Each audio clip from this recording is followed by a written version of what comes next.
విభీషణుడిని తన పక్కన చేర్చుకుని రాముడు శత్రువు అయినటువంటి తమ్ముడే విభీషణుడిని చేర్చుకుని ఉమాలయ శత్రువులతో పాటుగా జాగ్రత్తం తీసుకుని రామదండుని కలిగించి లంకా నగరానికి వెళ్ళి రామాన్ని మట్టుపెట్టాడు. ఈ మహిషి మట్టుపెట్టినటువంటి మహికంఠం కోసం అయ్యప్ప మాల వేసుకుంటూ ఎంతమంది సైన్యంగా వెళ్తున్నామో ఆ సైన్యమతి 48 మండల దీక్షనే కాదు, మండల దీక్ష తర్వాత కూడా మన హిందూ సమాజం కోసం కానీ, సనాతన ధర్మం కోసం కానీ, మన దేవుళ్ళ కోసం కానీ, మన తల్లిదండ్రుల కోసం కానీ ఎవరైనా ఒక మాట అంటే ఏం చేయాలి? ఆడామ కానీ తారకం లేకుండా, చిన్న పెద్ద తారకం లేకుండా చెప్పు తీసుకుని పెట్టండి. ఇది గురుస్వామిగా మా ఆధారం. హిందూ సంస్థలు దిగజారిపోవడానికి కారణం 43 రోజుల దీక్షలోనే కాదు, తర్వాత మర్చిపోతున్నాం. లేకపోతే మన దేవతలకు హింసించడం, మన దేవతలను పగలగొట్టడం ఇదేనా వాళ్ళు చేస్తున్న సంస్కృతి. వాళ్ళ దేవుళ్ళ మీద మేమైనా గొడవపడ్డామా? కొట్లాడి చూసామా? ఎక్కడైనా చేసామా? చేయడం లేదు. సనాతన ధర్మం కూడా నేర్పింది అందరూ సమానమే, సర్వే జనా సుఖినో భవంతు లోకా సమస్త. ఇదే మనకు నేర్పిన కృష్ణుడు. ఎంత పెద్ద గురువైనా సరే కృష్ణుడు చివరికి తను కూడా గురువుని పెట్టుకున్నాడు. సందీప్ మహర్షిని. రాముడు ఎంత పెద్ద దేవుడైనా సరే వశిష్ఠుని గురువుగా పెట్టుకున్నాడు. మా అయ్యప్ప స్వామి సద్గురునాథుడైనా కానీ తాను కూడా విష్ణుదత్తని గురువు పెట్టుకున్నాడు. ఈ పేరు వారికి తెలియదు, నాకు తప్ప భోగనాథుని తెలిసిన పెద్దవాళ్ళందరికీ తెలుసు, మీకు తెలియదు. అయ్యప్ప స్వామి గారి గురువు గారి పేరు విష్ణుదత్తన్. ఇలాంటి గురువు నాకు గురువుగా నరుడు స్వామి మీకు గురువు ఉన్నాడు. కానీ గురువులే నిలెత్తి పుట్టిన సంగతి మర్చిపోకుండా చక్కగా గురుస్వామిని గౌరవించండి. గురువుగా నడనిసి వారి విమర్శించదు. గురు ద్రోహిగా మిగిలిపోతారు. చివరికి ఆ పాపంలో రంభంతో కోస్తాడు గరుడు కోణంలో, యమధర్మ జగలోకంలో. కాబట్టి దయచేసి మీరు తప్పులు చేయొద్దు. గురువు చేస్తున్నాడా లేదా మీకు అనవసరం. గురుస్వామి చెప్పింది మీరు వింటున్నారో లేదా, మీరు ఆచరిస్తున్నారా లేదా, అది ముఖ్యం. నా గురుస్వామి చెప్పింది నేను విన్నాను లేదు, మీరు చూడండి ఒకసారి. ఆయన కనిపిస్తే నేను పరిగెత్తుకుంటూ వెళ్ళి సాష్టాంగ నమస్కారం చేస్తాను. ఆయన కాళ్ళ మీద పడిపోతుంది తలకాయ అది. కాబట్టి సంస్కారం నేర్పండి. ఇప్పుడు వచ్చే 20 సంవత్సరాల దీక్ష ఎలా ఉన్నది? ఇప్పుడు దీక్షలు అంటే కాంపిటీషన్ మొత్తం అయిపోయి మొత్తం చండాలంగా అయిపోతుంది. భక్తి అలాగే తగ్గిపోతుంది, విరక్తి అలా పెరిగిపోతుంది. కాబట్టి దయచేసి అలా ఊహించుకోవాలని కోరుకుంటూ నా 2 పాటలు అయిన తర్వాత మీరు చెప్తారు. కానీ అదే మా గోపాల్ రెడ్డి కోరిక 2 పాటలు మీరే పాడాడు గురుస్వామిని ఇక్కడ చెప్పేటప్పుడు. 2 భజనల విషయం కూడా నాకు తెలియజేశాను. అందుకే లైటార్పం అంటే పాటార్పం అని కనిపించింది. ఈ లైటర్ పడుతుంటే జీవమంటుందని ఆయన ఏమనుకుంటాడు, నన్ను మంచిగా పాట అన్నటువంటిది. అదే అర్థం కాక మిస్అండర్స్టాండింగ్ వస్తుంది. ఆ విషయాన్ని మనసులో పెట్టుకొని కోరుకుంటూ స్వామి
బాల్యములు కలిగగల్ల పరిసాలు చేశాను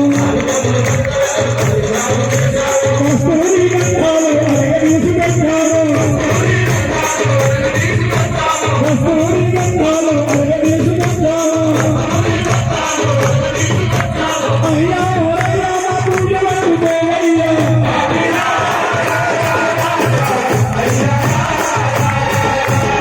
స్వామి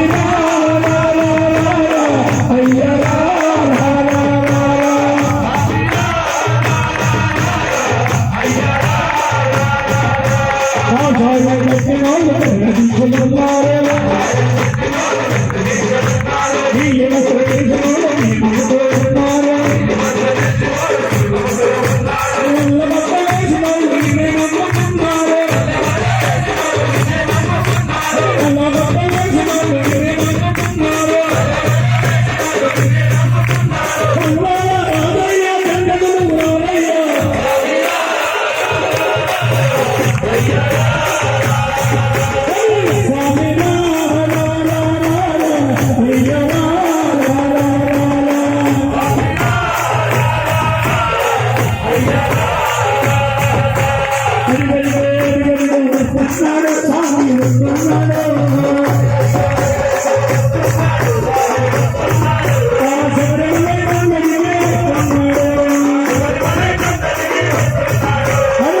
ప్రతి ఒక్కరు కూడా వాళ్ళు పని చేసిన వీళ్ళు పని చేసిన మేము చేసినప్పుడు మీకు చెప్పాలి కొట్టినట్టుగా ఉంది పాపం వాళ్ళు కొడితేనే కదా వాళ్ళ హుషారు వచ్చేది వాళ్ళకు కూడా లోపల నుంచి నర్నాలు కలిగినట్టు పట్టాలంటే మీరు కూడా లోపల నర్నాలు తీసి నరలు కలిగినట్టు చెప్పండి కొడితే వాళ్ళకి హుషారు వస్తుంది జనాలు చూసి నాకు కూడా హుషారు వస్తుంది అందుకే నేను ఇలాంటి పనులు చేస్తుంటే ఏదో పనులు మధ్య మధ్యలో కూర్చున్నాయి నుండి కూడా వాళ్ళు చేసిన పనులు నేను చేస్తుంటాను ఒకసారి ఎందుకంటే జనాలకి నేను ఇష్టం అనుకునే వాళ్ళు కూడా కొంతమంది ఉంటారు కాబట్టి ఒక 2-3 పాటలు ప్రతి ప్రజెంట్ ఎవరు వచ్చినా సరే నేను తీసుకున్న మైకు అడిగి పాడుతా ఎండకు ఇచ్చే వాళ్ళు కూడా ఉంటారు నాకు అలాగే ఇదే నా లాస్ట్ పాట మళ్ళీ నేను పాట పడి పడతా పడి ఎవరు పాడద్దు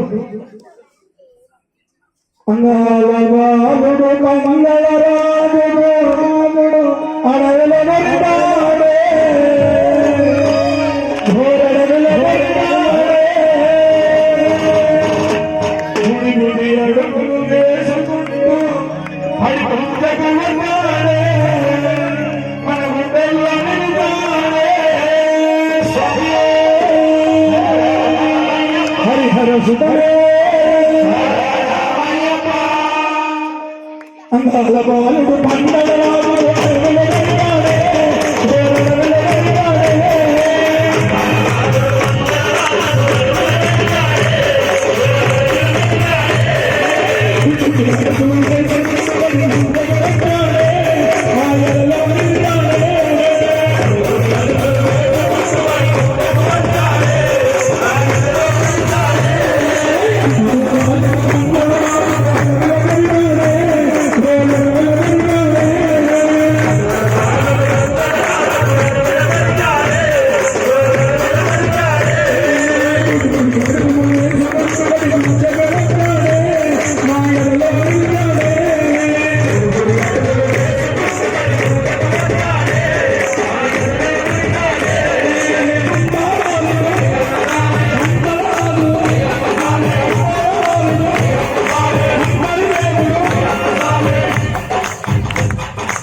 Aí como